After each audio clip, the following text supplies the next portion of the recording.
This is your Chargers linebacker, Daiyan Henley, and you're tuning in with Chargers Unleashed.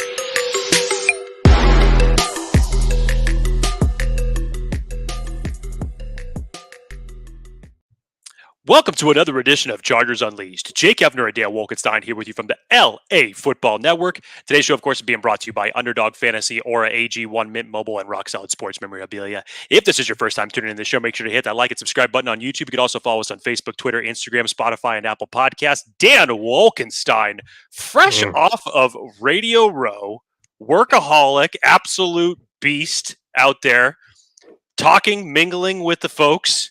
It was an absolutely chaotic yet exciting atmosphere down there at Radio Row.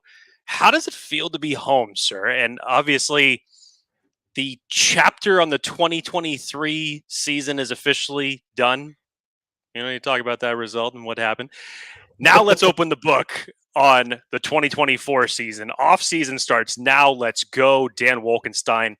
Talk about last week, sir, because you were like the damn road runner all over the place. What was it like?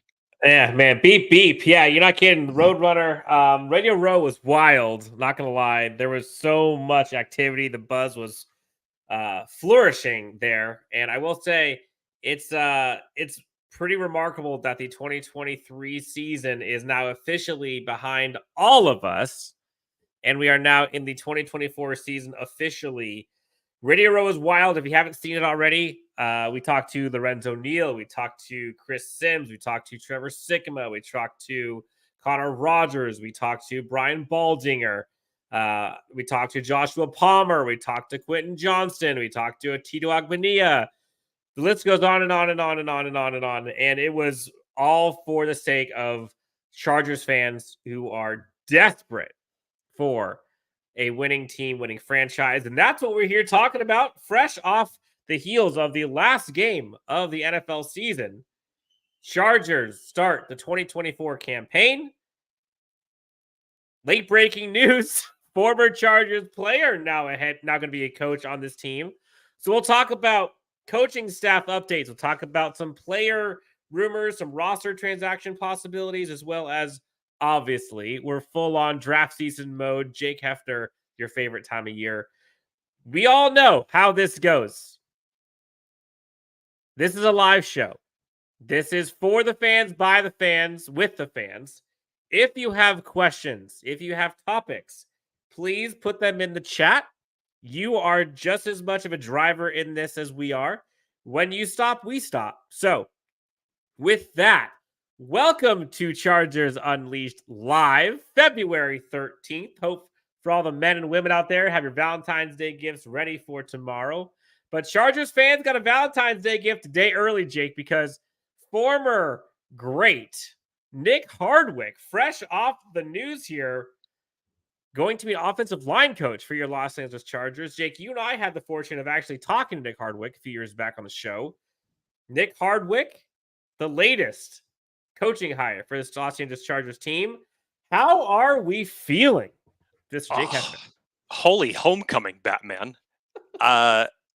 Apparently that Nick has been obviously doing color commentary and reporting on the team for a while now, but he wanted to get into coaching according to these reports when the news broke. He's been wanting to get into coaching for a while. And what better way to start under a new regime, Jim Harbaugh. Now you come in and you're the assistant offensive lines coach in a year where the Chargers have a gaping hole at center. So whoever is going to fill that void is going to be able to. Just put him back out there. Yeah, just are we sure he can't do both duties like a Jackie Moon pseudo coach, pseudo player type thing? Like, hey, I know he could probably put on some pounds before, between now and training camp. He can go in there and do it. I'm sure he still has the chops for it. But how fitting, just from the standpoint of Chargers are going to go out and they're going to get a brand new center. You have this new regime, a whole different now offensive positional and skill coaches that you're bringing in together. Jim Harbaugh said he wanted to put together an all-star coaching staff. And we'll obviously talk about a few more here that took place throughout the weekend in the last couple of days here. But Nick Hardwick coming back in to be the assistant offensive line coach is just too poetic. I mean, that is some of the best news you could have ever heard. And immediately after that news started breaking, everybody was like, now we got to get Philip to come in and be the quarterback's coach. He's like, just have this big ass reunion. Why not go out and get Antonio Gates, since he was unceremoniously passed on for the Hall of Fame last week? Why don't you go out and bring him in for the tight ends coach, and let's really get to work. You're not wrong. You're not wrong. Matt Waters, let's get some of the comments. Matt Waters says, the coaching staff alone is star-studded and hard to believe belongs to us. Who has it better than us? All caps, no FN buddy. Jake, I remember Nick Hardwick, and the dude was an absolute beast. And when we talk about Navarro Moment here in a bit, same thing. And what the Chargers are doing, and you heard like Jaleel Dye, I believe, was a coach last year. You're getting this influx of not just coaching talent that's been proven, not just coaching talent that's won, not just coaching talent that is kind of in that all-pro, star-studded lineup, so to speak, to kind of develop the bench, so to speak, for this coaching staff. But you're also bringing connectors in the coaching staff. Guys like Nick Hardwick, guys like Navarro Bowman, guys like Jesse Minter, where they've been there with players. Like, they have a connection. Hardwick and Bowman specifically, they know what it takes to play to our pro level. They've done it. And so the connection that coaching staff and players are starting to develop with the staff is pretty remarkable. And it's hard to, as a Chargers fan, going through this, both as a San Diego Chargers fan and a Los Angeles Chargers fan, you gotta love seeing like the Nick Hardwick, the Jim Harbaugh. I mean, Nick Hardwick was San Diego football. We just got done talking to Lorenzo Neal at Radio Row. Nick Hardwick, Antonio Gates, Phillip Rivers, Drew Brees, LT, Michael Turner. Like, that was the group, man. And now, full circle, Nick Hardwick joins this Chargers team. Can't be happier, man. I love that one. I love it. How do you see that helping the offensive line, especially in a year where we have no clue what the interior offensive line is going to look like this year? Definitely doesn't take it a step back. You have to think that whatever he's going to bring to the table, it can't be anything but good. And when you watch the way that this offensive line struggled last year, and when you hear about the emphasis that Jim Harbaugh wants to put on not just protecting Justin Herbert in the trenches, but obviously want to beef up this run game a little bit, how can you go wrong with one of the best centers to ever do it? And like I said, it's just perfect fitting.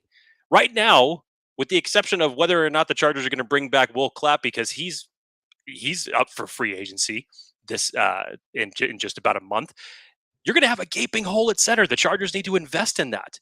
And to have a guy who has been with that franchise for so long, one of the best centers to ever do it.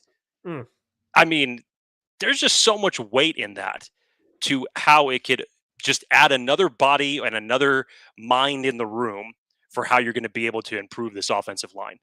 And it's pretty wild, because when we had him on the show a couple years back, we're going to have to dig that up and put it on the social feeds. But talk about a character and a personality. And he was one that kind of kept guys engaged, kept it fun, but also was bringing the vibe when it came to like smash mouth football. The funny story that he had, I'm probably going to butcher this, but when he sat butt naked in the trophy case as the other players were walking by, probably can't happen this time of year, but the stories that he had were so epic, and how connected he was to that team and kind of the pulse of that franchise at the time. You'd love to see it. You'd love to see it. Javier Flores, Nick Hardwick, what's going on? Just when we thought the Spanos couldn't surprise anymore, and bam, all we need is Phillip Rivers to join. Could you imagine, by the way? Could you imagine, Jake, if the Chargers and Phillip Rivers had something cooking? That would be wild. That would blow the top off. That'd be wild. Bruce, we'll stay on the Nick Hardwick thing before we move on to the other coaching hires, as well as obviously draft talk. Now that Linsley's retiring, who is playing center? Wiggy Bruce? That is a damn good question. As of right now, the ball is just sitting there. It's not getting hiked to Justin Herbert because there's nobody there. Will Clapp is a free agent coming up in just about a month. Don't know if the Chargers are going to be able to are going to end up re-signing him, but even if they do, I think he proved that he was a serviceable backup. He's not the guy necessarily that you would want moving forward starting for this team. So if the Chargers, especially in this offensive line class, and more specifically the center group of that offensive line class, I think you're going to see the Chargers select one of those guys come April. Yep, I think you're right. All right, so let's get to some of the other coaching hires that have taken place since we've been on the show together, Jake. And then from there, there's a lot of questions in here on the chat regarding some of this coaching staff as well as the front office and the draft stuff. So let's get through these coaching hires. Excuse me. Steve Clinkscale. This was an interesting one. Michigan fans have already been through the ringer enough. They lose Jim Harbaugh. They lose Jesse Minter. They lose Ben Herbert. Steve Clinkscale, goes and tells the team he's staying, not going anywhere. I believe the next day, Steve Clinkscale then changes his mind, informs the Michigan Wolverines that he is not staying and is in fact leaving to join the Los Angeles Chargers and will be coaching for them. I'm not sure if it was the very next day, but I remember it was earlier last week, and then the news breaks that he flipped on Saturday, and then you're like, what in the hell is going on? I mean, I really feel for Michigan right now and what they've had to deal with, because now the Chargers are turning into Michigan West essentially, and combining that with all these Baltimore positional coaches that they're bringing on board and people in the front office. Dan, I mean, literally. Here's the funny part about this. Michigan leads the draft this year with 18 prospects coming out. How crazy is that? And when you think about, they got Jesse Minter, they're bringing in the defensive line coach. Now you're bringing in Clinkscale. You start thinking in your head of the guys who are positionally on that team, and as far as who to pay attention to. And it's like, I still stand by my original over under 2 Michigan players that the Chargers end up with before the draft is over. And this just gives it even more weight. Steve Clinkscale coming over. Now, once again, what you've done is you've kept that full body of a defensive unit with Minter, now Clinkscale coming over, and the familiarity between those two. And again, we talked about enough what Jesse Minter was going to be able to do for Derwin James. Go back and watch how Steve Clinkscale deploys his secondary guys. This is just going to up that ante even more. And especially for a secondary that needs as much help as the Chargers do, because you obviously, number one, have to find another corner in this draft and put a high priority on it. Asante Samuel Jr. really is the only one that you could depend on, and even his skill set is somewhat limited to a degree. But you have to get more physical guys back there in that secondary. And the way that Clinkscale deploys these guys, not only is it going to help Derwin, but whoever it is that you have back there in your secondary, you're going to be able to come up with some interesting packages. And then, right off the bat, right off the Clinkscale, you hear Chris O'Leary, Notre Dame safeties coach, is coming on to the Chargers staff. And our very own Jason Belay had talked about this on his show on Blueprints. If you haven't got a chance to go check that out, go tune into his show. Chris O'Leary's done some things with some dudes. Like, that guy over in Baltimore, that Kyle Hamilton fella, reminds you a little bit of what Derwin James can do. And you got to think of how between Clinkscale, Jesse Minter, Chris O'Leary, all 3 of these guys are just licking their freaking chops at the opportunity to coach Derwin James. And you heard Jim Harbaugh talk about how important some of these players are and how, like, Justin Herbert and Derwin James and Khalil Mack and all these guys who are like the shining stars of the NFL.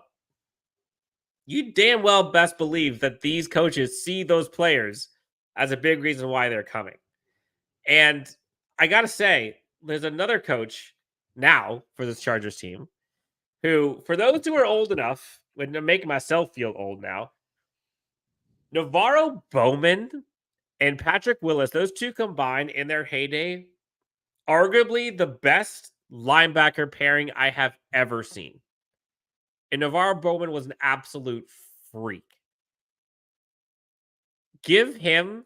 Now, I honestly, I don't know what his coaching style is like. I don't know what his leadership style is like. But I do know what is like on the field. And if you could bring in someone like that to impact somebody like what the Chargers had gotten with Daiyan Henley, who we still haven't seen a lick of football from him as a linebacker. Well, we all talked about how promising that prospect is.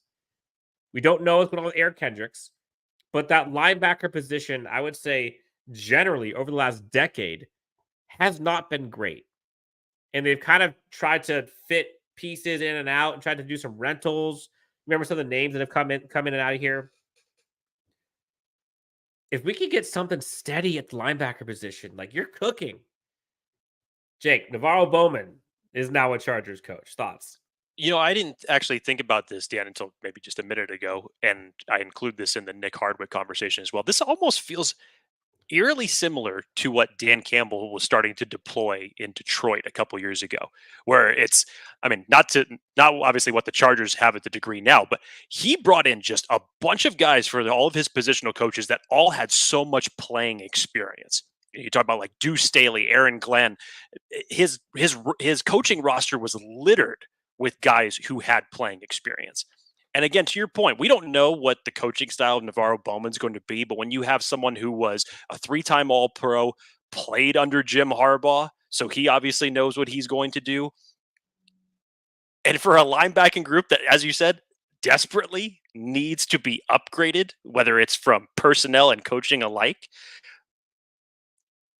Same with Hardwick. Why wouldn't you want to learn under anybody else? Yeah. And then familiar face comes back. Shane Day becomes the Chargers quarterback's coach for Justin Herbert. A familiar face for Justin. Arguably, I think it's his best season he had with Shane Day. You got to think that's a Justin Herbert selection, right? Like they went and basically talked to Justin and was like, hey, man, like, can we get you someone that you know? That's what it felt like. And are you surprised that it wasn't Pep Hamilton? Yes and no, because I love what Pep did with him during his rookie season. But then you look at Shane Day, and real quick, Pep Hamilton would probably have to take a much larger role than just a quarterback coach. Sure, considering how much time has passed, obviously, but from the time that he was with the Chargers. But Shane Day coming back in this capacity, and you said it, arguably Justin Herbert's best season, the only season that he ended up throwing for over 5,000 yards, had 38 touchdowns that year. That was definitely Justin Herbert's most productive season that he had ever put up. And again, in a year where we see all this transition, here's a new head coach, here's another offensive coordinator that Justin Herbert is now going to be playing under. Give him somebody that has some continuity, some type of previous ties with Justin that could make him feel some semblance of comfortability back there. So Shane Day coming in, I love that move to mix that with what Greg Roman is going to do. And again, I know everybody has mixed feelings still about Greg Roman. You're going to feel his impact more, I think, in the run game. Shane Day, I think, can take the reins. And I don't think that first of all, I don't think Greg Roman is coming in to take the ball out of Justin Herbert's hands. So I wouldn't be worried about that. But having this type of combination with Shane Day and now Greg Roman to handle the run game, I'm okay with that. I agree. Wiggy Bruce has been a Chargers fan for almost 5 decades. Love all the coaching staff hires, but something still scares me. I got to stay in the middle. And I get it. Totally get it. I personally, almost 3 decades now of a lot of heartbreak, if you will. There's been highs for sure, but a lot of heartbreak. So you temper your excitement. But that being said, ask yourself, when is the last time a Chargers franchise has done this much overhaul? Not player. I'm talking solely on the coaching and front office. Since you have been a fan of this team, I'll ask anybody that. And you can't find another time they have seen this much overhaul from this franchise, including the move to LA. This is bigger, in my opinion. JLG asks, will Roman call plays? I don't think we've heard that yet. I would imagine it's going to be a combo with him, the passing game coordinator. One thing you should expect is that the run game should definitely improve. We don't know who's calling plays, but whoever it is, the run game should definitely improve for the Chargers. Yeah, let's talk about the Greg Roman stuff for a hot sec before. There's a bunch of people in here who want to talk about the NFL draft stuff. So we can pivot our conversation for the fans, get Jake's gears running here on all things NFL draft. Kyle says, I feel good about the change in offensive coordinator this time. It sounds to me like they plan to simplify things and take some stuff off his plate. Now, Jake, when you said, I don't think he's going to take the ball out of Justin's hands, I'd push back a little bit because I do think that he's going to take the ball out of Justin's hands in the sense of before they were throwing 40, 50 times a game. Yes. And I would like to see them throw maybe 25, 30 would be nice. Creating And balance, yes. And that I think it's Chargers fans are a fickle bunch because for the last insert number, Chargers fans have been desperate for a bona fide offensive line. We have been desperate for a running game. We have been desperate to win. We have been desperate to play physical, non-finesse style football. Punch you in the face, grind out the clock, win the game on a knee, and wrap it up. They bring in an offensive coordinator who has been top 3, top 1 many years in running game and offensive line play. And somehow, folks are pissed because they think, oh, Justin's going to suck now. He's going to turn into Alex Smith, or he's just going to run all the time. It's going to get hurt. Like, come on, people.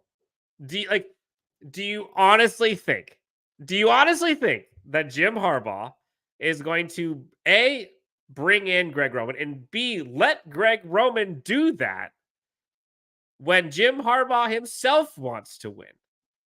Why would that happen? Why would that coaching staff enable someone to come in who's going to sabotage their team? Like, that's just not how this goes. You pair him with the offensive passing game coordinator. You pair him with Justin Herbert, who's the best quarterback he's ever had. You pair him with Jim Harbaugh.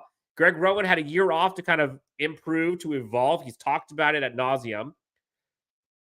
Let's let this play out. I don't know if anybody is like through the roof about this, but to sit here and poo-poo on the idea of the Chargers finally having a balanced offense and a run game and offensive line, miss me with that. I'm sorry. And maybe I'm going too hard. I don't know. But I saw people just bitching about it. I was like, come on, guys. Like, think about it. I'll say this. I would say it was a majority of people that were pretty happy that Kellen Moore became available last year. Dan and I were even 2 of them. And I think the expectations of the offensive line, as far as what we thought, or not the offensive line, but the offense as a whole, as far as what we thought it was going to do, definitely did not deliver. So you never know. And as Daniel Popper said on the show, just give Jim Harbaugh the benefit of the doubt. Take a deep breath. I understand to a certain degree why people are, this wouldn't be the first choice for offensive coordinator that you would want. I understand why. But let's just see this play out. It's the best quarterback that either Jim Harbaugh or Greg Roman has coached up until this point. Back when they were working together, they had Alex Smith and Colin Kaepernick. Let's see what they could do 10 years later and with different guys that they have coached and different experiences that each one of them has had. So I think, generally speaking, you'd like to see this offense evolve to a style in which, when we were talking Kellen Moore, everybody's talking about how excited they were at the possibility of a run game. Like, sure. But the bread and butter of this Chargers offense under the previous regime was put it on Justin. Put everything on Justin and figure out a way to win. And he's good enough to do that. And unfortunately, the simple reality is you can have Superman back there. But in football, if you cannot run, you are not going to win. And you can look at any team in the playoffs this year and their lack of success or success tied to the run game. You have to have it. When opposing defenses know you can't gain a yard on 3rd or 4th and 1, they will pin their ears back. And you saw it happen time and time and time again with the Chargers offense getting blitzed, literally and figuratively, and crumbling. They have to fix that. They have to. And if it means you go a little extreme in that direction to fix it, that's fine by me. Give Justin 15 to 20 passes. Cool. He's going to be lethal if they are expecting that this offense is going to run. That he's never had that. So I'm excited, man. I'm honestly very excited about what this offense looks like. Now, again, we're talking coaching staff and Justin. There's a lot of question marks about who's actually going to be running the rock, which we don't know right now. And that kind of is a little bit of a segue into the draft. But there was a question here, and I can't find it. But there was a question about what we thought of Isaiah Spiller and if he's the type for Jim Harbaugh and what they do at the running back position. Jake, what say you? It's still so hard to figure this out, Dan, because the best play, essentially, the best opportunity that Isaiah Spiller got last year was on a 75-yard touchdown that ended up being called back for a penalty in the preseason. And for the preseason. And for some reason, and even Brandon Staley was asked about this during the season, why he was not able to make it onto the playing field. Why couldn't he get off the inactive list? And in so many words, he just said he was not ready yet. And so when you look at it like that, you could really dig deep into this and say, well, if that's the case, and this is year 2 for Isaiah Spiller, then why was he a 4th-round pick at the Chargers 2 years ago? If by now you couldn't get him on the field. It's year 3 now. Yes. And number 2, from a coaching standpoint, at that point, when your running game is that bad, why not try somebody else just to see what could possibly happen? So it's really tough to kind of gauge. And yes, I understand from what Isaiah Spiller did in college and, bigger type of back and how Jim Harbaugh wants to beef up the running game. Theoretically, that could fit in that mold that he's looking for. But it's still not somebody that I think that you would come in to say, like, okay, that's who you're going to make the bell cow all of a sudden. No. And it's tough for running back this year, not just even for free agency, because if we thought that the free agency market last year financially for these running backs was bad, it's going to be even worse this year. The draft for running backs this year is not what it was last year.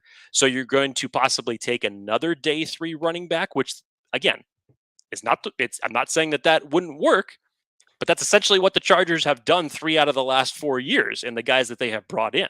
So you really have to kind of pick and choose. So I think as far as how you set up the running game for this season is you go out and you pay a small price tag for one of the veterans. We've obviously talked about possibly a target of the Gus Edwards or the J.K. Dobbins, specifically because of familiarity with Baltimore. Maybe you go that route and just have that be a 1-year Band-Aid. Pair that with Isaiah Spiller. You try to make a 2 or 3-headed monster for whoever it is that you end up putting together in that running back room. And you kind of kick the can down the road for a year until the running back class is better to find your bell cow. Yeah, so let's kind of shift to the draft a little bit. Maybe we start with the running back side. We talked about Isaiah Spiller, and we don't know what he is. There's a question that came up about the possibility of Derrick Henry or Saquon Barkley. Saquon Barkley was rumored to have interest from Jim Harbaugh. I think Saquon Barkley also was on some radio show recently talking about his openness to that. That's just going to come down to price tag. And we don't know what the running back market is. You know, there's a bunch of guys that are going to get paid, maybe not as much as they should or could. But I have a hard time believing that they're going to spend a big chunk of change unless someone drops in value a ton. Like Saquon Barkley, I believe his estimated value right now is right at 10 million. I think it's like 9.9 million. No way. But if something crashes and you can get him for, I don't know, 5, 6 or whatever on a 1-year deal or 2, maybe. But I just don't see that happening. Draft scenario, though, 100%. And there is somebody in here, and I want to shout him out, who's talking about Audric Estime from Notre Dame. Love that kid, by the way. And he was saying, I'm the only one that likes him. I'm like, no, you're not. No, you're not. No, you're not. No, you're not. Don't worry about that, man. There is a following. You are not the only one in here that wants to give Audric Estime his props. Dan, the other one I really like is Isaiah Davis out of South Dakota State. In terms just of, you talk about a stiff arm that Derrick Henry would love. He's got that. I just love the way that dude runs. But there's about 9 running backs that I have really fully watched on tape thus far. And again, it's a little bit interesting. And you obviously have to I know people are mixed on Blake Corum, but you have to put Blake Corum on there because of the Michigan ties. Like I said, you got 18 Michigan prospects that are in this draft. I still say that the Chargers come away with at least 2 of them in this draft, regardless of what position they are. In terms of other guys that look really solid, obviously the Braylon Allens, the Traylon Bensons.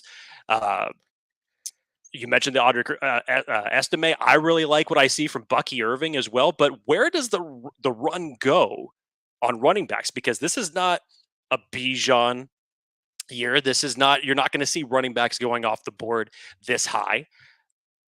You're probably going to see the run on them. Yeah, I mean, maybe start late on day 2. For the guys that I would look at, I mean, given the chart, here's the thing: like, are there running backs that may be worth a day 2 pick, like round 3, probably in my opinion, maybe.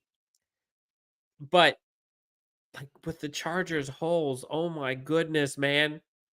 Like, I know they need a running back and they got to fix that, but dude, like. You need a center more than you need a running back, and you need a corner more than you need a running back. Yeah. And in terms of where you're going to put that positional value and how much priority you're going to put at that position, you mean to tell me you're going to draft a running back before you draft a corner? Or before you draft a tight end, maybe, if it's the good one? Or before you draft an edge rusher if you don't have one of your edge guys back? Or a wide receiver? Or a center? You tell me. Day 3 guys on the running back real quick. Will Shipley I talked about before. Marshawn Lloyd I like. Jace McClellan I also like. Those are some names for you for day 3 guys that I like. Let's okay, so I think the elephant in the room here that a lot of Chargers fans, and we've talked about this ad nauseum now, but there's a lot of questions, Jake, about like what the Chargers should do at 5. Here we go. And if it should be tight end, if it should be wide receiver, if it should be tackle, if it should be trade back, whatever. So we'll start with Kyle's. Again, if you are new to Chargers Unleashed Live, this is with the fans, for the fans, by the fans. If you have questions, topics, questions, I said questions twice. Questions twice. Topics. Questions again. Or opinions. I'm trying to think of a third one. I couldn't do it. Leave them in the chat. We'll do our best to get to them. We'll kind of go rapid fire here to catch up a little bit. Hot take. Possible, says Kyle. It should be wide receiver or Bowers at 5. Any other position we should trade back into the teens for, especially tackle. There is like 5 guys available in the first. This is not a hot take, by the way. This is extremely logical. This is like mild salsa at like Albertson's take. That's what correct. This is. Now, I like the way he's thinking because, yes, this is absolutely correct. Yes, I will say. So, I am a huge. So let's just put our cards on the table here for a second. Jake is on. I mean, both of us love Malik Neighbors. Both of us love Brock Bowers. You can't go wrong with either one. So both of those. Anybody should be tap dancing if the Chargers end up with either one of them. Yes, and I'm not going to lie. I'll be completely honest. I was telling Jake this today. I feel like every even day, let's just call it Monday, Wednesday, Friday. Even day. Yeah. Monday, Wednesday, Friday, Tuesday, Thursday. Pick whatever. Okay. Every other day, I go from either, I'm like, I want Brock Bowers at 5. If we're not trading down for a second. I'm like, oh, Brock Bowers is the dude. Then the other side of the coin, dang it, nope, I want Malik Neighbors. And so what is it today? Today, I think it's Malik Neighbors. Okay, so tomorrow I'll be expecting your Brock Bowers rhetoric. Okay, got it. And the thing for me, and I don't know if this is how other Chargers fans feel, but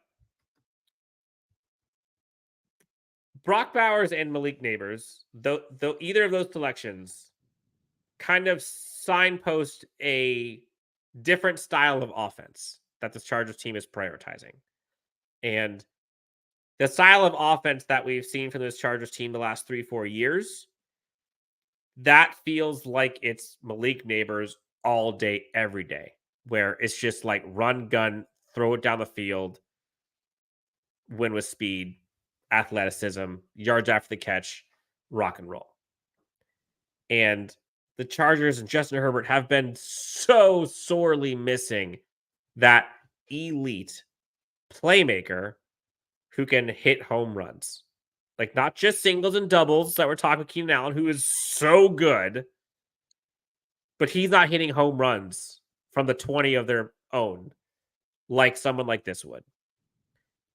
But then, so tomorrow, Jake, I think about Brock Bowers, and I think, man, this Chargers offense needs a lot of help. And Justin, I know he has a safety valve in Keenan Allen, but having one as a tight end would be so clutch for him. And by the way, Brock Bowers would be not just a tight end. Like, he's sets up out wide. He's dunking on cornerbacks at this point. He can block. So he can help in multiple use cases. And I just think of value and how often he would impact the game. That points, in my opinion, more towards Bowers at 5, if it's between the two. But then there's the argument of, well, okay, he's a tight end and positional value, and is it really worth that? And so there's a lot of arguments here. So I kind of just go back to what I know about the team and what I know about the coaching staff, or at least what the coaching staff has been. And given what we've seen from Joe Ortiz in Baltimore, and given what we've seen, this was your neighbor's day. I know. Well, so here we go. Okay. Given what we've seen from Ortiz in Baltimore, given what we've seen from Harbaugh in all of his stints, the most likely scenario, in my opinion, is they won't even freaking pick at 5. So Malik Neighbors might not even be a possibility. And then in which case, let's say you're picking in whatever, 10, 12-ish, 8 to 12 range. That opens up a whole other can of worms, man. And so I think if it was me, if it was at 5, gun to my head, I think I'm picking Neighbors. If they're both on the board. What say you? Additional things I want to add there, Dan, because you broke that down very nicely. When you think about wide receivers, let's just say, for example, if the Chargers do not take a wide receiver at 5, I still think you have to find a way to take one eventually in the draft, because I don't think that. I think the general consensus is that everybody has accepted the fact that Mike Williams is probably one of the big 4 that is not returning next year. Keenan Allen, how long is his extension going to be? How much longer is he going to remain with this team? We don't know. Joshua Palmer's contract is up after next year. You have to reload this wide receiver room, and it's always better to do it a year before than the year that you really need it. And when you're picking this high, and when we're talking about talent that is of the Marvin Harrison Jr.'s, of the Malik Neighbors, of the Roma Dunzes, even if let's just say hypothetically you traded back and there was a Brian Thomas that Dan is also a big fan of that's still sitting there, or you choose to prioritize it later in the draft, I still think you have to come away with another weapon there. As it relates with Brock Bowers, I have said this before. I understand everybody's argument against the Brock Bowers conversation in terms of you don't spend that type of draft capital on a tight end at 5. Look at Kyle Pitts. I'm looking at Kyle Pitts. And I'm looking at Kyle Pitts in a situation that has not been helpful to him, whether through coaching staff, offensive scheme, whatnot. I don't understand why it is that they have not been able to help develop him. Now, as Dan was talking about, you start going off of what you know from the coaching staff and this front office. Let's kind of go through it a little bit. Well, what do we know? Jim Harbaugh heavily recruited Brock Bowers coming out of high school. We even saw all the pictures of them all standing together. Bowers is in a Michigan uniform. I want to know what Georgia ponied up to convince him otherwise, because when you're in that type of setting and you look at that uniform and you say to yourself, like, oh yeah, this feels good. Whatever the hell it was that Georgia made him flip his decision, I would still love to know exactly what that was. Because when you go that far to try to give someone the visual perspective of what this would look like, that's a pretty big shot. That's a pretty good pitch. Pretty big commitment swing to try to get someone to commit to your college. The other standpoint of this, Dan, is now you go to the GM, and we're talking about Joe Ortiz, who was part of a front office that drafted Mark Andrews for the Ravens. Also a pretty damn good tight end. Also some familiarity that he had with Greg Roman when he was the tight ends coach before he became the offensive coordinator when he was in Baltimore. So now you have 3 guys that essentially, in terms of a tight end standpoint, in terms of what they've experienced doing when they can have a playmaker like that. And as Dan said, Justin Herbert has not had a tight end that has the capabilities that Brock Bowers has. The closest to that would be Hunter Henry that he had in his rookie season and only had it for 1. Has not had that type of player throughout the rest of his career. And Brock Bowers. But here's the thing, Jake.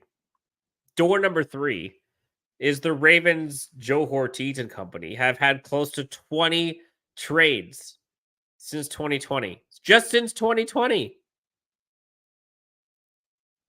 So we can talk about stuff all we want, but like, are they even going to be there? Wait, are you talking about Brock Bowers not being there at 5? No. I'm saying like not picking at 5. Oh, not picking 5. No. That is the door number 3 scenario. I'm just trying to talk up Brock Bowers here. That's all. Yeah.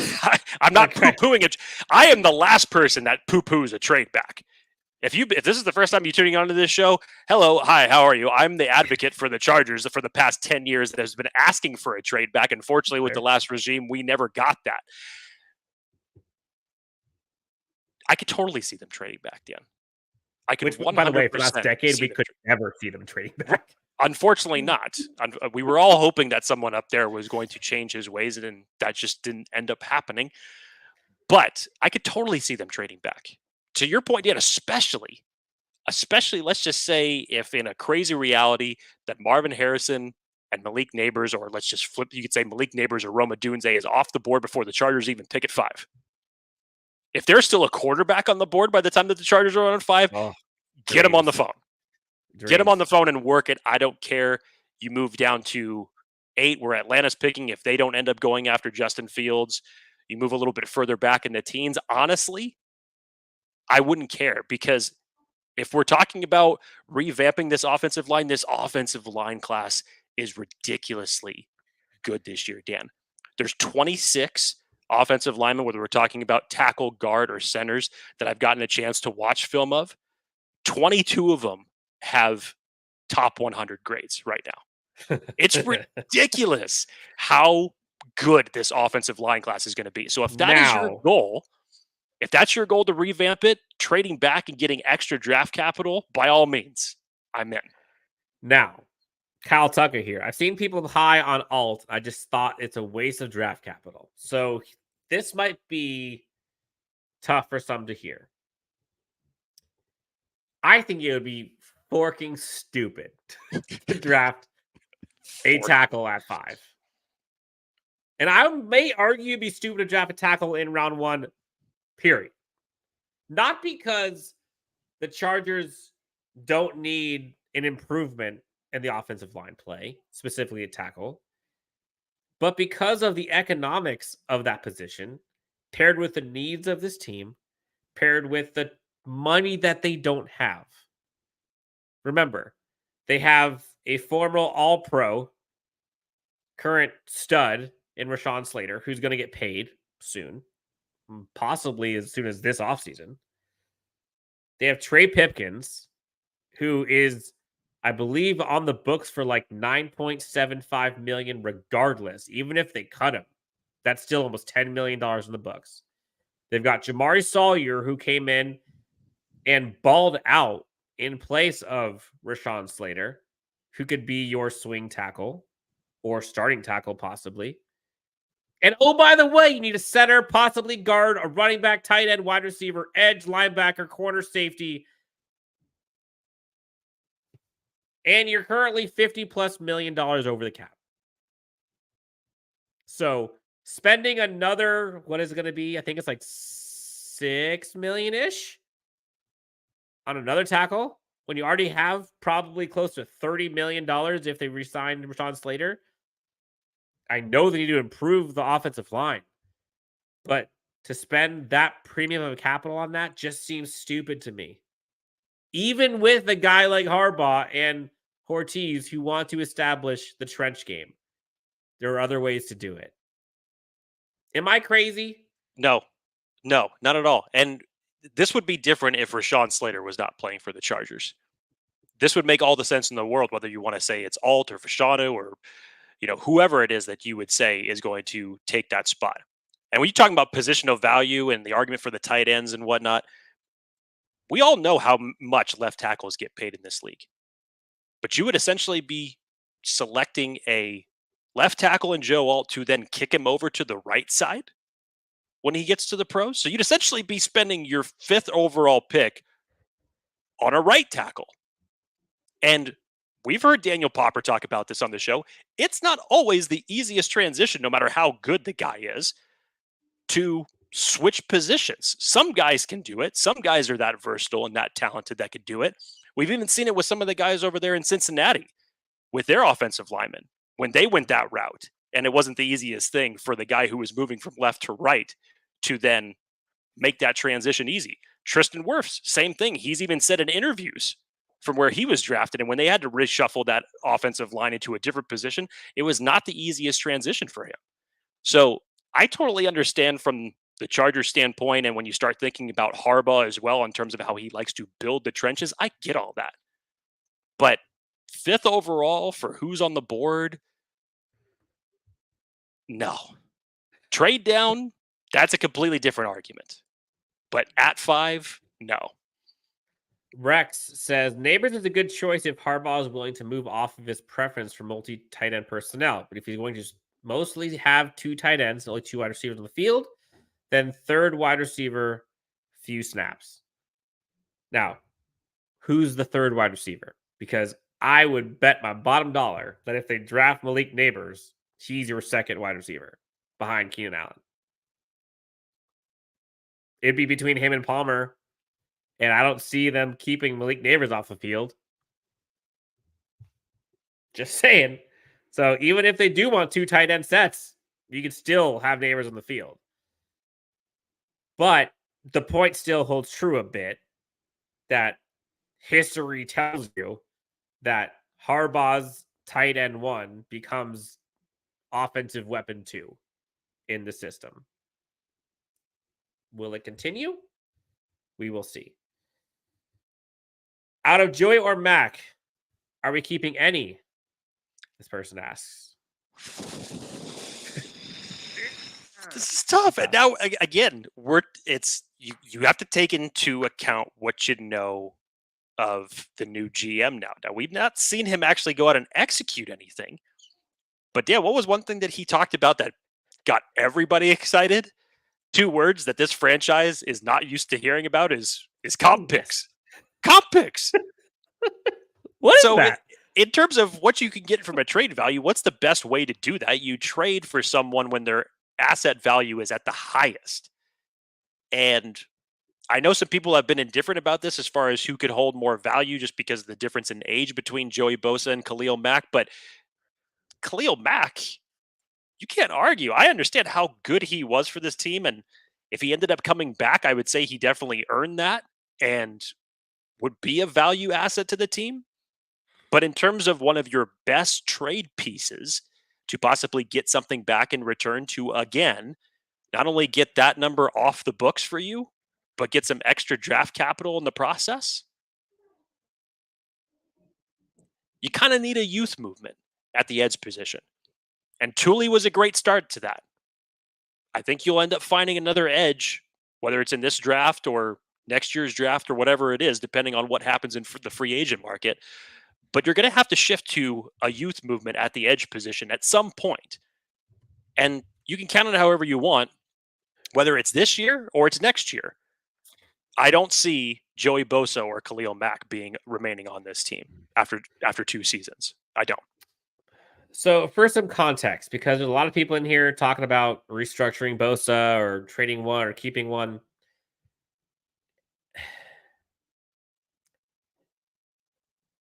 I've seen people say that Joey Bosa has a higher trade value than Khalil Mack. I just don't see it. I don't see it. Like, I know he's younger than Khalil Mack, but Khalil Mack's had his career year. So, like, when has Joey Bosa had his career year? Go back and look. His career year was probably 2017. And if we're talking the last few years, Jake, again, we're talking Joey Bosa, who's making 30 plus million on the books this year. Joey Bosa last year had a whopping 6.5 sacks. Joey Bosa the year prior, 2.5 sacks. The year prior, 10.5, 7.5, 11.5. $30 plus million. You better be getting someone who has 17 plus sacks or 12 plus or whatever. And who's that? That's Khalil Mack right now. Joey Bosa has not been healthy and cannot stay healthy. And last time we saw him in a meaningful game in the playoffs, he was going ballistic for good reason. I'll give him that because the guy was clearly, the offensive lineman was not doing his job legally, but still, I would understand if the Chargers decided to get rid of both. You got Tuli. Now, granted, him on an island by himself as your one guy, that's tough. But if you can get picks back, you can draft one or two, like you're good. Again, we're talking a numbers game here. But if I had to keep one, I'm keeping Mack. I'm sorry. He is so much more proven right now than what we've seen from Joey Bosa the last 2.5 years. If it was up to you, Jake, who would you, if you had to keep one, who are you keeping? If I had to keep one, you'd have to go with Khalil Mack. But on the flip side of that, I think that Mack holds the best trade value as far as return goes. So, but how much of a difference do you see Mack versus Bosa in terms of trade value? Like, what do you see those two getting? Somebody put out some projected trade for Khalil Mack today where the Chargers would essentially net back a 4th round pick for Khalil Mack, which when you think about the size of his contract, that actually sounds about right. Because if a team has to take on that massive contract, then obviously they'll probably end up restructuring it in the midst of everything. But that's, and a guy who is that old, that compensation seems fair. Now, for Joey, it's different because the last 2 years haven't been too productive for him. Yes, he has the age advantage, still has a big contract. I'm not sure what you would honestly get back from him. Maybe some team could come up and surprise who's desperate for an edge rusher. I'm not sure. But I don't think it's above a 4th round pick. I truly don't. I'd be very surprised if it was. Mack? No, for Bosa, if you ended up trading him. Yes. Yep. No, what about for Mack? Mack, like I said, Mack, I think that if that trade scenario ended up happening, that you give his age and his contract number, but his production has been better over the last 2 years, that if you were to net a 4th round pick for that, I would say that sounds fair. Yeah, I think you can get a 4th for Bosa for Mack. I don't know what you're going to get for Bosa. I really don't. Like, you're hoping maybe the Niners are desperate, the Eagles maybe, Miami. I don't know. Look at a team that doesn't have a quarterback rich. That's probably where you're looking. But Coach Ed, who I believe, a friend of the show, is a defensive line coach, came in here earlier and had expressed career year on a team with a bad record. Imagine when they win, don't overthink it. So, me not overthinking it, I'm keeping Khalil Mack. Yes. Is there anyone in here who believes that Mike Williams is going to be back?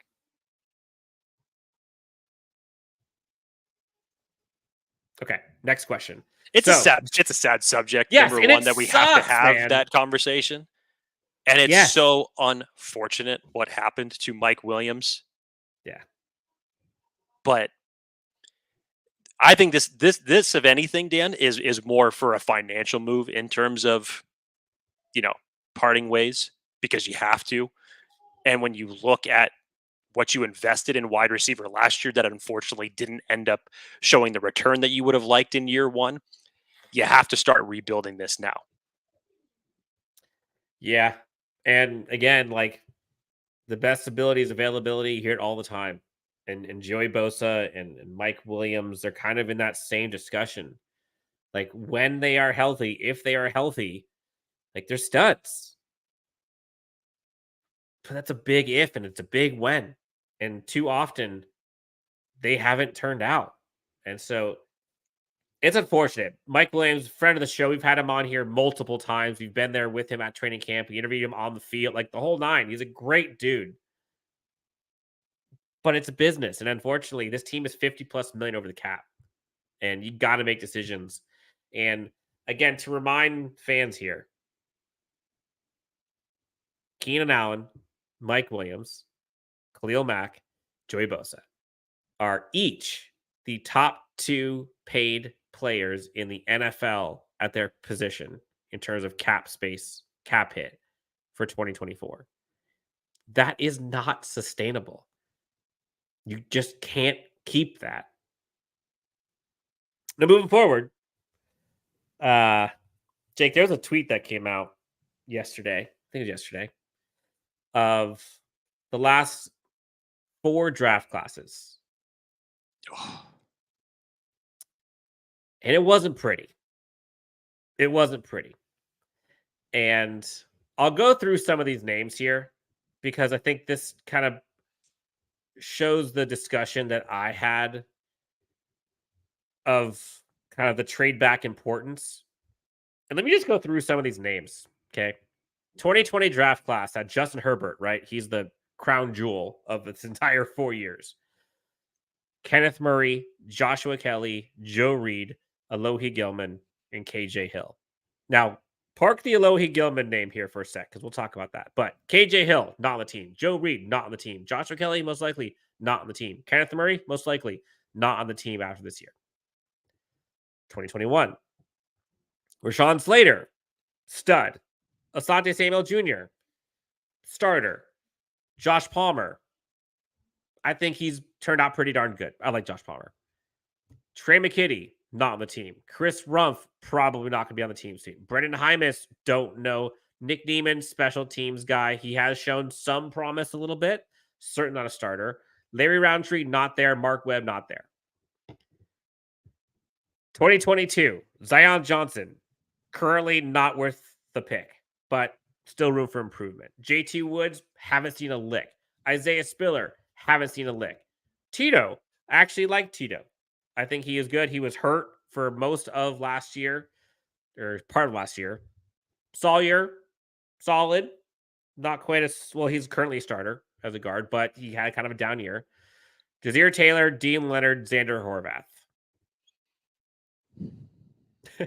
And then this past year, Quentin Johnston had a down year. That was not a good rookie year. Tuli, stud, like him.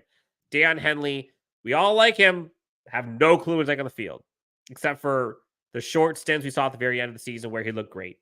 Darius Davis nailed that one, but again, it's a 4th round pick, but he's an second team All-Pro.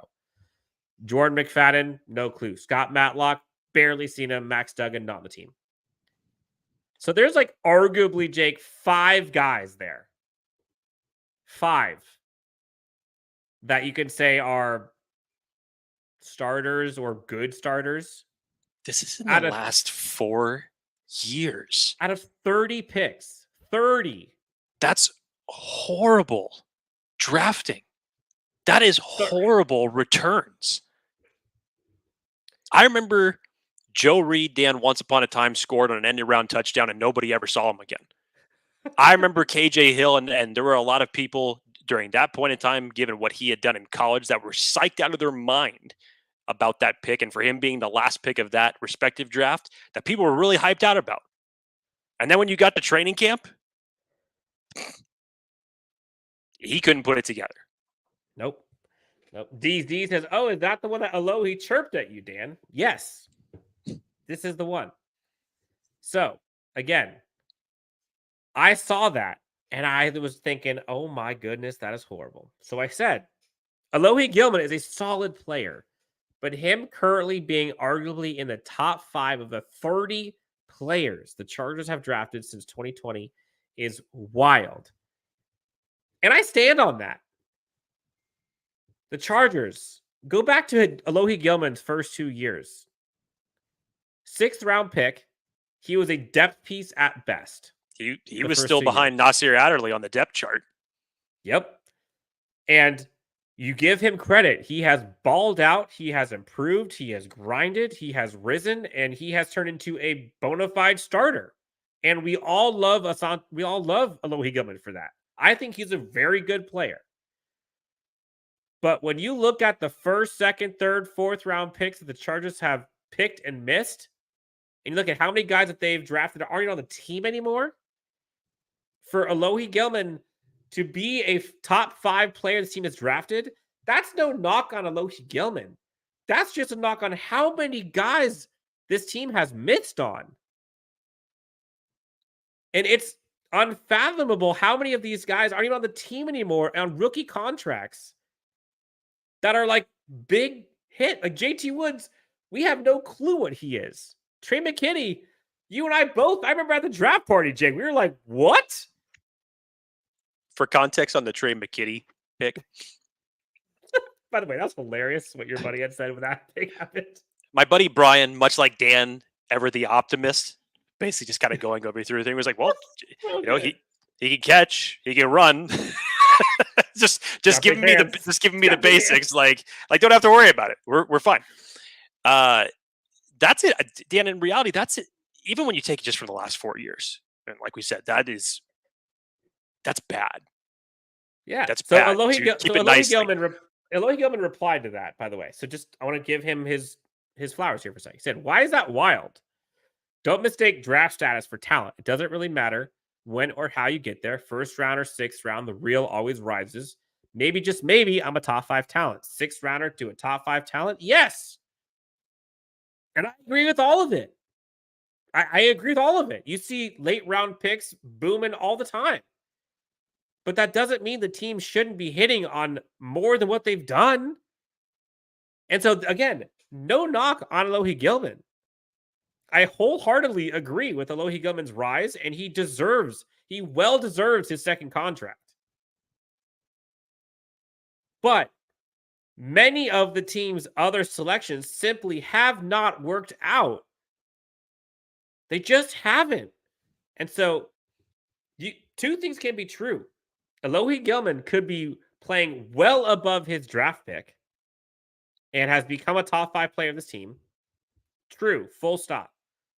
And the Chargers draft picks have been terrible for the majority of these last 4 years. I don't think that has to get fixed with Joe Ortiz and company. I know we're in a different free agent type of situation than what the Chargers had last year. But if there's anybody, the first person that you're starting with in terms of signing guys to their 2nd contract, in terms of the 27 free agents that the Chargers have coming up this year, Alohi Gilman's at the top. And it's not close for what he was able to do during this year. I thought he played extremely well given the circumstances, even in a losing situation, as bad as the defense was. He played his ass off. And I thought that he earned his contract. Now, in macro sense of that, Dan, I know I was talking about the last 4 years. And when you talk about 2nd contracts, let's not forget the previous regime, only 2 2nd contracts were given out to players that were outside of the 1st round over a 10-year period. And that was Keenan Allen, who was a former 3rd round pick, and Trey Pipkins, who was another 3rd round pick. Those are the only guys between rounds 2 and 7 that have been drafted since Tom Telesco was in power here. That's all 2nd contracts. Is this true, Jake? Cody says that Trey McKinney pick was our comp pick for losing Phillip Rivers. Because that was the that was the 2nd, 3rd round pick, because you had drafted Joshua Palmer just before that. And then Trey McKinney was also the 2nd, 3rd round pick that you had. Dig the fork and knife in me, man. I remember back in the AJ Smith days when the Chargers had 2 2nd round picks, and one of them was Jonas Mouton. Anybody out there remember who Jonas Mouton was? Jonas Mouton. Yeah. Yeah. DZ says Tom made the Chargers so too heavy for years, and that's why he looked injury plagued, because we had no depth. Fact. Jake, you and I talked about this, how thin this Chargers team was, where they had bona fide superstars at the top. For sure. But when those bona fide superstars go away, there was crickets underneath. And that was exposed. And you heard Joe Ortiz talk about comp picks, talk about how the importance of those and churning the underbelly of a roster. And oh, by the way, look how many more picks the Ravens franchise has had than the Chargers in the last 5 years. Look at the comp It's picks that they've essentially even had from the that time that alone. Joe Ortiz, or since the Ravens' existence, they had 55 comp picks. In that same span of time since the Ravens' existence, the Chargers have had 24. I think I don't remember exactly the number. Don't quote me, but I think it's like between 17 and 7 is what the Chargers have had versus the Ravens. Ravens 17 lately, Chargers 7. I think it's It's ridiculous. 2018. I think I don't remember exactly, but so is the Nick Hardwick news true? Asked Girthy guitarist. Yes, it we talked is. about it earlier. It is very true. But let's stick to the Alohi Gilman topic for here for a second, Jake. We talked about the O'Leary hire, Jesse Minter hire, Jim Harbaugh style. Do you see Alohi Gilman returning? I don't see his. There was someone in here in the chat that was saying his value was like just under $3 million per year. Do you see him staying? Yeah, I think that that's one that you could say, A, he earned it. B, I don't think that it would be a huge price tag that you'd have to pay for him. And so I think just from a comparable standpoint of what he was able to do with Derwin James, and now you have a completely different defensive staff to come in here and make the secondary better, obviously hopefully make the pass rush better. That's in turn going to help the secondary. Yes, I do. Now, and I say that for a number of different reasons, obviously because the Chargers have so many damn holes. Essentially, you could just take quarterback off the board, and the Chargers need help at every other single position. So are you going to create yet another hole in your secondary? Because you already need a corner aside, across from Asante Samuel Jr. As Dan said, you don't know what you have with JT Woods. It's a huge question mark. So is that something that you fill outside of free agency if you let Alohi Gilman walk? And what price tag is that going to cost you for someone to come in there and pair with him? Because you obviously can't rely on JT Woods at this point. So I think that the easiest standpoint from a financial and a familiarity standpoint, and who a guy that showed you that he could play tough, yeah, I would bring Alohi Gilman back. I think I would too. If the price was right. But the one thing I don't know is I just don't know if he is the mentor style. I get that. So I'm not sure. There's a lot of people here that didn't realize that Mr. Nick Hardwick is coming to the Chargers. So we got some excited people here in the comments. Like, wait. Hardwick is coming to LA? Yes, he is. There was someone asking, are the rumors of possible Lorenzo Neal being a coach of the Chargers? I haven't seen any of those. Here we go. Let's just bring everybody back. Who cares? Let Lorenzo Neal come back and coach the running backs or the fallback or whoever the hell's going to be in the backfield. You already have Nick Hardwick coming back and being the assistant offensive line coach. Somebody already threw in the chat to say bring Phillip Rivers back as the quarterbacks coach. Let's go. LT, the running backs coach. Antonio Gates, who got shammed from the Hall of Fame this year, he's probably pissed off. So let's bring him back as the tight ends coach this year. Let's just go full bore. Yes. Yeah, so no, in all fairness, in all seriousness, no, Cody. I have not seen anything about Lorenzo Neal being a coach, but we did have him on the show last week, Radio Row, and man, he sounds like he could be a coach. Got me fired up. Talked about the accountability of the LT days, what Marty did. It was calling people out, and yeah, I could see it. Jake, all right, so we're closing out. Probably about maybe 10, 15 minutes the most. We got to get out of here. I can't believe there's been this many people in the chat this entire time. This is fantastic. If you've not already done so, please hit that like and subscribe. Helps out a ton. Jake, we've talked draft. We've talked coaching staff. We've talked roster moves. What else are we looking forward to? We haven't talked enough draft now, Dan. We got the combine list that was officially released today. 2 weeks until the NFL scouting combine. I know people aren't as bullish on it as I am, and you want to call it the underwear Olympics and what have you. I personally love watching the NFL combine. The draft starts in mobile, but we're already here now. Like, to me, this is the kickoff of the 2024 season, and let's go. We've got April 25th to look forward to, and the Combine is the next big event for the NFL. And from a standpoint of draft prospects, which I know everybody in here loves to talk about, gotta love to see this, Dan. Gotta love to see this. It's going to be good stuff, especially at positions of need that the Chargers are desperate for this year. Offensive line, corner, wide receiver. This is going to be a good combine to watch. Man, I'm looking forward to the combine. I do think the one part that is a little interesting that maybe we can talk about. We did a show on this, but for folks in the chat who didn't get to see it, the paths that this team could take. And again, we don't know what's going to happen during the offseason. We don't know who they're going to be signing or re-signing or trading or whatever. But given what we know now, there's a few paths that this team could take.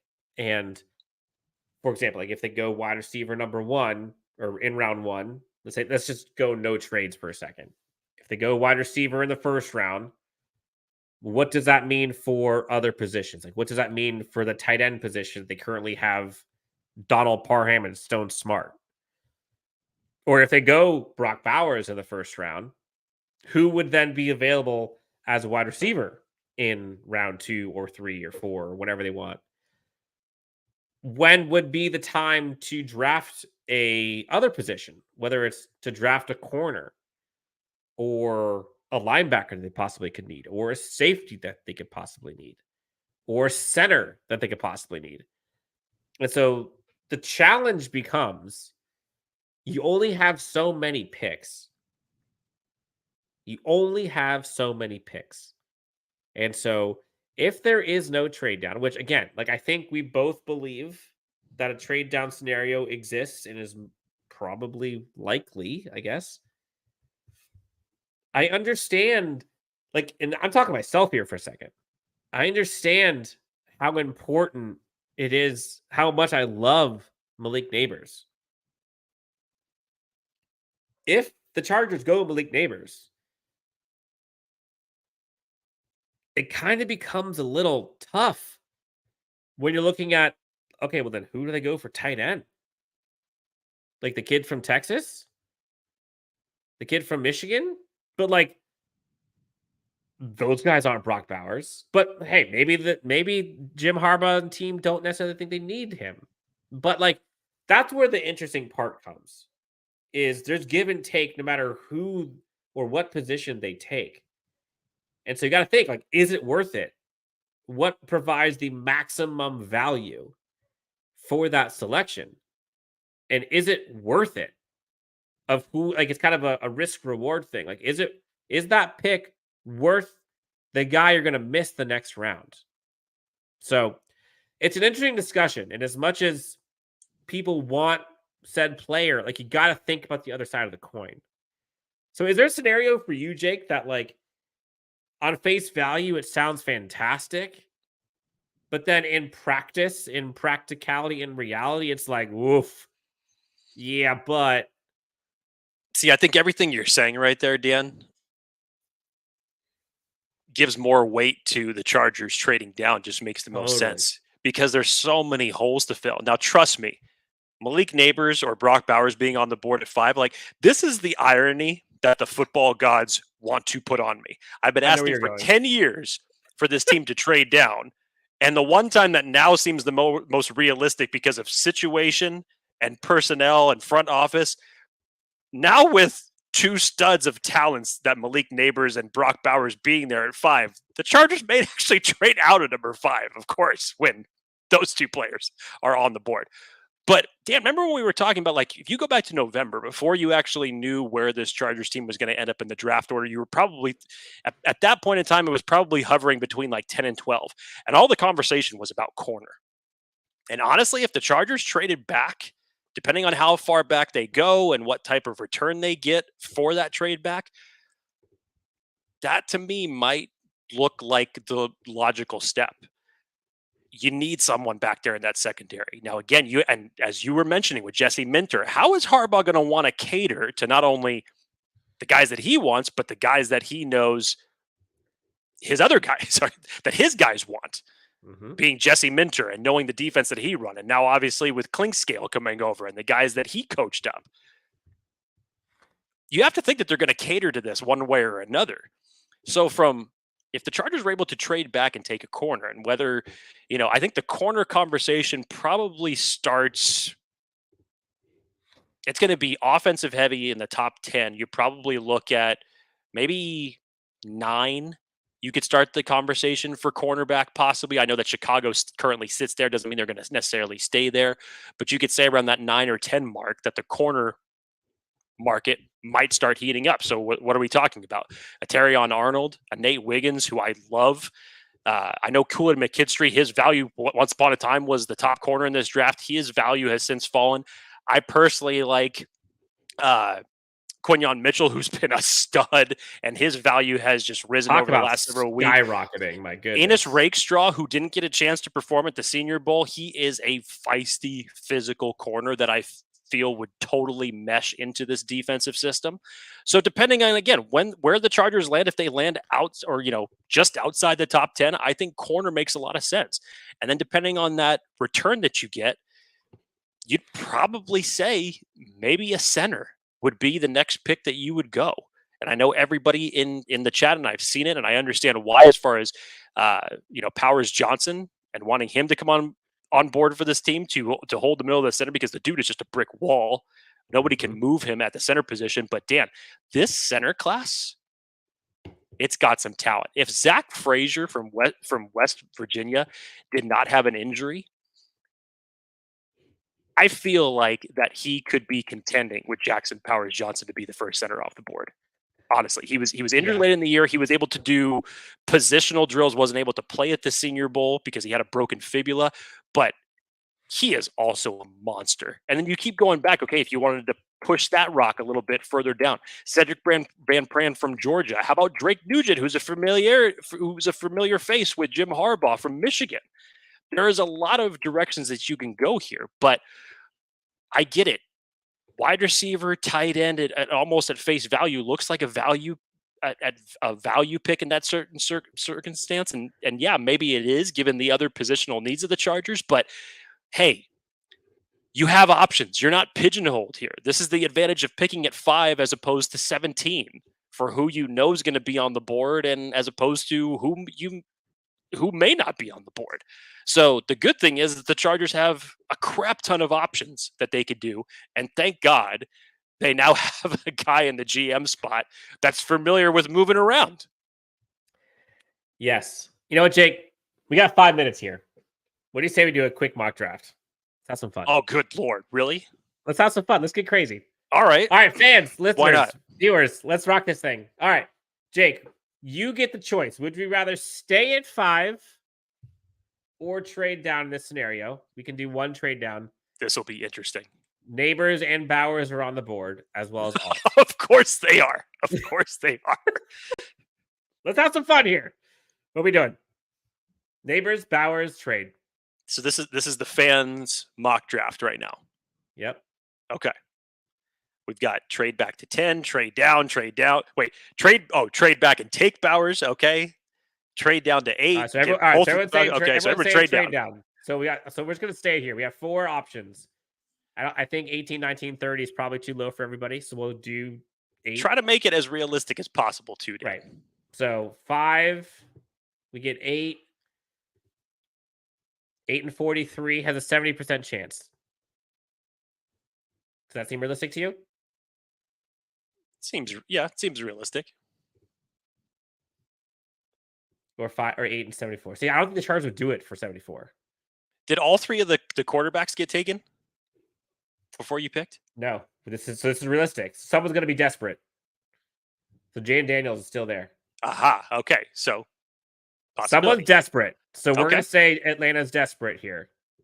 And they're going to trade up. They're going to give us their 43 and 8 for 5. Go ahead. Yeah. We doing it? Pull the trigger. Okay. Trade accepted. Resume draft. Oh! And the Chargers land. Oh my God! Christmas comes early. Okay. At this point, right? Okay. Dan, So now what do you do? This would be the most laughable scenario if this ended up happening, but also the best scenario. Yeah, but still, where are we going here? Fans, we're currently picking 8. You got Neighbors and Bowers on the board. Who you picking? It's ridiculous value, personally, which way you go. You guys got 6 seconds here. 5, 4. I see Bowers. 3, 2, 1, and Bowers again. Bowers, Neighbors, Bowers. We got Bowers, Neighbors, Bowers, Brock, Bowers, Neighbors. Okay, the next one is the one. Bowers. There it is. Bowers. Okay, here we go. I cannot believe we're doing Bowers again, but sure, Bowers. So Bowers at 8, the guy you could have technically got at 5.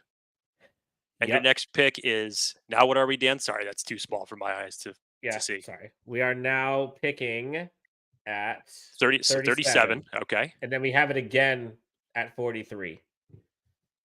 So tight end, don't need anymore. Nope. You can go tackle, edge, wide receiver. You could go your center route here. Interior defensive line. There's a bunch. A lot of people are putting Zach Frazier here. First of all, there's a lot of guys on this board too that aren't going to be available in the second. So yeah, let's keep it as realistic as possible. So yes, Frazier is absolutely a realistic option. Dan, look at the corners that are available, please. Let's go to corner. No, so they're not there. Wait a minute. You can't just dismiss Mike Sanderson like that. No, but you can't at 37? Yes, you can. I know. I'm just saying. But you Tampa for those in the chat. I just like how you're just like, oh, no, not there. It's like, don't you brush over Mike Sanderson like that. Powers Johnson is not there. Yeah, I would say based off of this. People are saying Zach Frazier. The chat says Zach Frazier. I would probably say the same. Troy Fontenot is not going to go in the second round. He'll be a first round pick. So realistic, I say that Zach Frazier makes it here. And I'd say if he lands in the Chargers' lap, I mean, I'd say that this is money with your first 2 picks. I'd be hard pressed to go AD Mitchell here too, but I'm hoping he's still there and the Chargers fans go that direction later. Zach Frazier is selected. So Brock Bowers, Zach Frazier. I already love the first 2 picks. That would be great. Okay, so you come back around at 43. 43 now. We've got tackles here. We've got Tez Walker, Xavier Legette, who I love, by the way. Jermaine Burton, I also like. Lots of tackles here. Looks like tackles, wide receiver. You can go Chop Robinson. Kind of a... It'll be interesting to see where his draft value ends up. Yep. So Fontenot, we got people saying Fontenot, we got people saying Chop Robinson. We've got people saying, I don't know who Mikey is. Very interesting how this draft fell in terms of who's still on the board. Any interesting corners? Let's look at corners again. I would look at corner again. There's Sandra still staring you right in the face. Again, Dan, we expect, or at least I expect, Jim Harbaugh to take a Michigan man. P.S. Javon Bullard, I freaking love. I hope like him a lot. Okay, let's go. We got people saying Sanders Hill, Jonathan Brooks. Let's look at the running back scenario, by the way. He is there. Would this be a time to do running back? I mean, because look at this. In terms of, because to me, I mean, again, this is based off of obviously a different draft board and how they value them. Look at where their values are for some of these guys. You essentially have still your entire running back crop here, and you still haven't gotten a corner.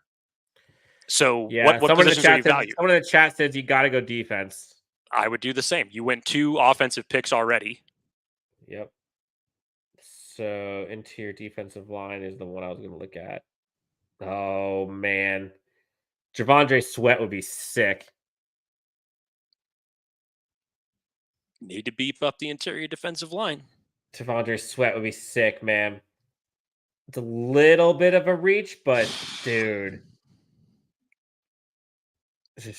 I did not expect him to come in as heavy as he did at the Senior Bowl, over 350. No. So I'll be really interested to see how he tests. I think most people holds up. Most people are saying chop. So we'll go with if it was me, I'm okay with chop here. I'm definitely okay with Mike Sanders still. I think that would be a home run selection. We'll go chop. Okay, here we go. Oh, We haven't gotten a receiver, have we? Nope.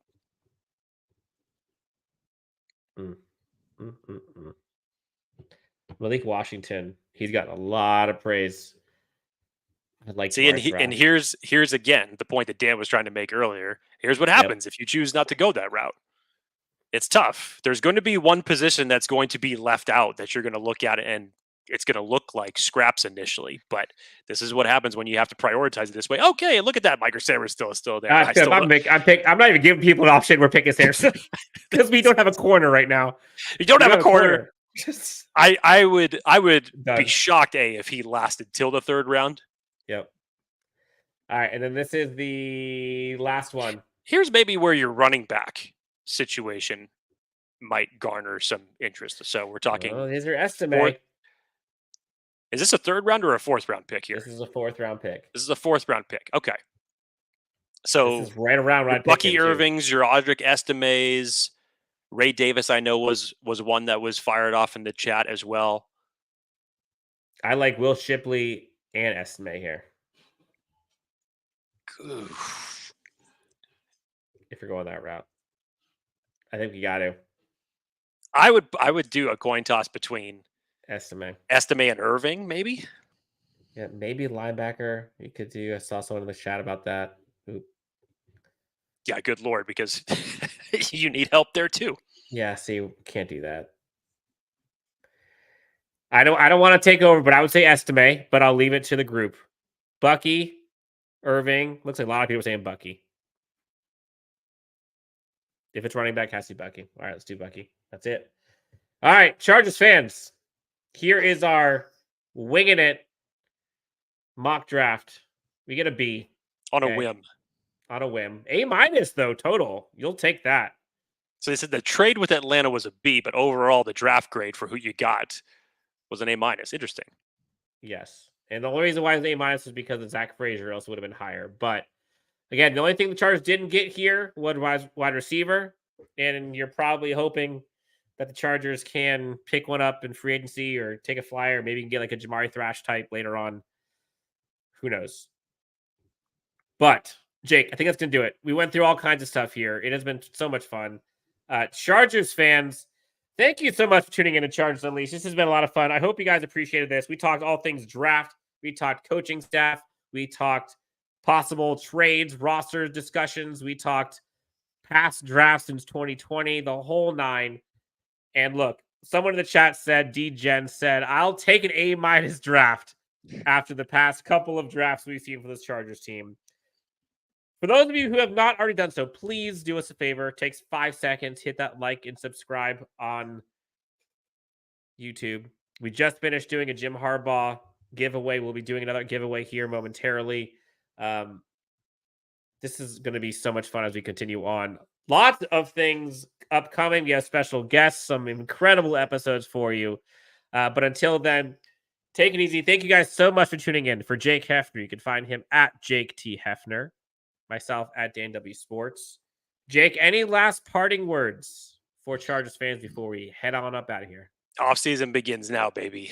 Let's go. And I usually say this around March. I'll just go ahead and start saying it now because even though I know we've got 2 weeks before the combine starts, between the time of now and April 25th for the NFL draft, it's going to go by way too slow. Way too slow, and I hate that. I hate that. Oh, man, it's Jake. I love you, buddy. Guys and gals, thank you so much for tuning in. We will talk to you next time on Chargers Unleashed.